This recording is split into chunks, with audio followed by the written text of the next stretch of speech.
বিসমিল্লাহির রহমানির রহিম। প্রিয় ভিউয়ার্স, আসসালামু আলাইকুম। যে যেখান থেকে আমার এই ভিডিওটি দেখছেন সবাইকে জানাই আন্তরিক অভিনন্দন। বাংলাদেশে যেসব ভাই কোনো কাজের অভিজ্ঞতা নেই কিন্তু সেনজিনভুক্ত একটি দেশে যাওয়ার জন্য অপেক্ষা করছেন, তাদের জন্য আজকে আমি বিশাল একটা সুখবর নিয়ে হাজির হয়েছি আপনাদের সামনে। আজকে আমি যে দেশটি নিয়ে আলোচনা করব সেই দেশটি সেনজিনভুক্ত খুব সুন্দর একটি দেশ এবং অনেকের স্বপ্ন থাকে সেই দেশটিতে যাওয়ার জন্য। কোনো অভিজ্ঞতা না থাকলেও আপনারা এই দেশটিতে যেতে পারবেন। তো ভিউয়ার্স, ভিডিওটা না টেনে পুরোটা দেখতে থাকুন, তাহলে জানতে পারবেন এই দেশটি সম্পর্কে বিভিন্ন অজানা তথ্য। এই দেশটিতে যাওয়ার জন্য কোথায় ফাইল জমা দিবেন, কি কি ডকুমেন্ট জমা দিতে হবে, কতদিন সময় লাগবে, কোন কাজে নিয়োগ দেওয়া হয়েছে এবং বেতন কত হবে, এই সকল বিষয় নিয়ে আজকে আমি আপনাদের সামনে বিস্তারিত আলোচনা করব এই ভিডিওতে। যেহেতু আমি সবসময় চেষ্টা করি ইউরোপের যে দেশগুলোতে যেতে খুব অল্প টাকা লাগে এবং অভিজ্ঞতা ছাড়া সহজ মাধ্যমে যাওয়া যায় সেই দেশগুলো নিয়ে ভিডিও বানাতে, যাতে করে বাংলাদেশে যেসব ভাই ইউরোপে যেতে চায় তারা যাতে খুব সহজে ইউরোপে যেতে পারে। তাই যারা এখনও আমার এই চ্যানেলটি সাবস্ক্রাইব করেননি তারা খুব দ্রুত চ্যানেলটি লাইক দিয়ে সাবস্ক্রাইব করে পাশে থাকা বেল আইকনটি বাজিয়ে দেন, যেন আমি নতুন ভিডিও দেওয়ার সাথে সাথে আপনারা পেয়ে যান। কারণ আমার কোনো না কোনো ভিডিও দেখার মাধ্যমে হয়তো কোনো এক সময় আপনিও খুব অল্প টাকায় ইউরোপ যেতে পারবেন যদি আপনার ইচ্ছা থাকে। তো আর কথা বাড়াবো না, চলুন ভিডিওটা শুরু করা যাক।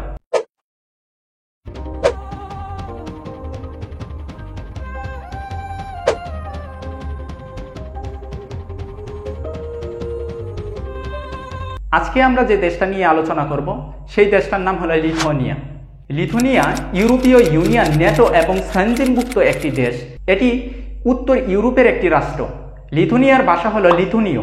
লিথুয়ানিয়া বাল্টিক সাগরের পূর্ব উপকূলে সুইডেনের বিপরীতে অবস্থিত। এর উত্তর সীমান্তে লাটভিয়া, পূর্ব ও দক্ষিণে বেলারুশ, দক্ষিণ পশ্চিমে পোল্যান্ড অবস্থিত। দেশটির জনসংখ্যা প্রায় 2.8 মিলিয়ন। দেশটির রাজধানী ভিলনিয়াস। ভিলনিয়াস লিথুয়ানিয়ার সবচেয়ে বৃহত্তম নগরী এবং সবচেয়ে বেশি মানুষ বসবাস করে। বর্তমানে বিভিন্ন এজেন্সি লিথুয়ানিয়ার ওয়ার্ক পারমিট ভিসা নিয়ে কাজ করছে, তবে আপনাদের যাচাই করতে হবে যে ওই এজেন্সির আরএল নাম্বার আছে কিনা এবং তারা লিথুয়ানিয়া নিয়ে কাজ করছে কিনা। যদি সব ঠিক থাকে তবেই আপনারা ফাইল ওই এজেন্সিতে জমা দিতে পারবেন। কারণ অনেকেই আছে ফাইল জমা নিবে 8 মাসের কথা বলে, কিন্তু সে লিথুয়ানিয়ার কাজ করে না। পরবর্তীতে দেখা যাবে যে আপনার ফাইল এবং টাকা তাদের হাতে 2 বছর রেখে দেবে। 2 বছর পরে আপনি যখন ফাইল এবং টাকা ফেরত চাইতে যাবেন তখন তারা তালবাহানা করবে। তাই ফাইল জমা দেওয়ার ক্ষেত্রে খুব সতর্কতা অবলম্বন করবেন আপনারা সবাই। প্রথমে আপনাদেরকে এজেন্সিতে যে ডকুমেন্টগুলো জমা দিতে হবে সেই ডকুমেন্টগুলো হলো, 1 নম্বরে আপনাদেরকে পুলিশ ক্লিয়ারেন্স জমা দিতে হবে। পুলিশ ক্লিয়ারেন্স লিথুয়ানিয়াতে পাঠানো হবে ফরেন মিনিস্ট্রি করার জন্য। 2, পাসপোর্ট। পাসপোর্ট জমা দেওয়ার ক্ষেত্রে আপনাদের লক্ষ্য রাখতে হবে যে পাসপোর্ট আপনারা জমা দিয়েছেন সেই পাসপোর্টের মেয়াদ কমপক্ষে 1 বছর থাকতে হবে। 3 নম্বরে সিবি। আপনাদের একটা সিবি দিতে হবে, যে সিবি ইউরোপিয়ান স্টাইলে তৈরি করা। ওই সিবিটা আপনাদেরকে এজেন্সিতে জমা দিতে হবে। 4 নম্বরে এক্সপিরিয়েন্স সার্টিফিকেট বা অভিজ্ঞতা সনদ। আপনারা যারা জেনারেল ওয়ার্কার হিসাবে যাবেন তাদের কোনো অভিজ্ঞতা সনদ নেই, তবে আপনাদের একটা অভিজ্ঞতা সনদ সংগ্রহ করে দিতে হবে। যদি আপনারা অভিজ্ঞতা সনদ সংগ্রহ করতে না পারেন তাহলে আপনারা এজেন্সির সাথে কথা বলবেন, সেই এজেন্সি আপনাদেরকে একটা অভিজ্ঞতা সনদ সংগ্রহ করে দিবে। 5 নম্বরে শিক্ষাগত সনদ বা এডুকেশন কোয়ালিফিকেশন সার্টিফিকেট।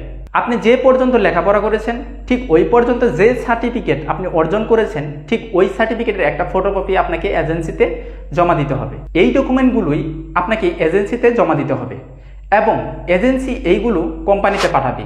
তারপর 2 থেকে 3 মাসের মধ্যেই আপনার ওয়ার্ক পারমিট বের হয়ে আসবে। ওয়ার্ক পারমিট আসার পর আপনাকে এম্বাসি ফেস করার জন্য প্রিপারেশন নিতে হবে এবং নতুন করে কিছু ডকুমেন্ট আপনাকে সংগ্রহ করতে হবে, যেমন 1, ইন্ডিয়া অথবা নেপালের ভিসা। আপনি যে দেশের এম্বাসি ফেস করবেন ঠিক ওই দেশের ভিসা আপনাকে সংগ্রহ করতে হবে। 2, ইন্স্যুরেন্স। আপনাকে 1 বছরের ইন্স্যুরেন্স করতে হবে। 3, টিকিট রিজার্ভেশন।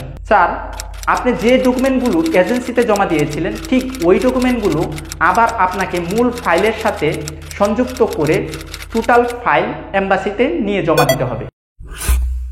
এজেন্সিতে সকল ডকুমেন্ট জমা দেওয়ার পর ওয়ার্ক পারমিট আসতে সময় লাগবে 3 থেকে 4 মাস। ওয়ার্ক পারমিট আসার পর এম্বাসি ফেস করার আগ পর্যন্ত ইন্ডিয়া অথবা নেপালের ভিসা, ইন্স্যুরেন্স, টিকিট রিজার্ভেশন ইত্যাদি সংগ্রহ করতে প্রায় 1 থেকে 2 মাস সময় লাগবে। এম্বাসি ফেস করার পর ভিসা পেতে সময় লাগবে 1 থেকে 2 মাস। সবকিছু মিলে আপনার সময় লাগবে প্রায় 8 থেকে 10 মাস। এর ভিতরেই আপনার সকল কাজ কমপ্লিট হয়ে যাবে। লিথুয়ানিয়াতে এখন জেনারেল ওয়ার্কার হিসাবে বাংলাদেশ থেকে অনেক কর্মী নিয়োগ দেওয়া হচ্ছে।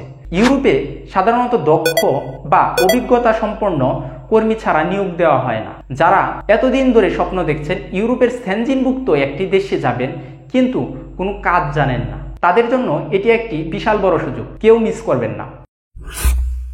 লিথুয়ানিয়াতে আপনারা যদি জেনারেল ওয়ার্কার হিসাবে যান তাহলে আপনার বেসিক স্যালারি হবে 1000 থেকে 1300 ইউরো।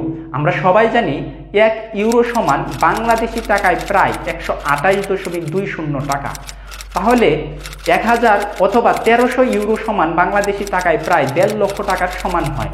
তারপরেও আপনি যত দক্ষ হতে থাকবেন আপনার স্যালারিও তত বাড়তে থাকবে। আশা করি আমি লিথুয়ানিয়া সম্পর্কে আপনাদেরকে মোটামুটি কিছুটা ধারণা দিতে পেরেছি। আমার এই ভিডিওটি যদি ভালো লেগে থাকে তাহলে আমার এই চ্যানেলটি সাবস্ক্রাইব করে আপনার বন্ধুদের কাছেও শেয়ার করে দিন, সেও যেন লিথুয়ানিয়া সম্পর্কে জানতে পারে এবং তার কাছে দেশটি যদি ভালো লাগে সেও যাতে লিথুয়ানিয়াতে যাওয়ার সুযোগ পায়। তো সবাই ভালো থাকবেন, দেখা হবে অন্য কোনো ভিডিওতে। আল্লাহ হাফেজ।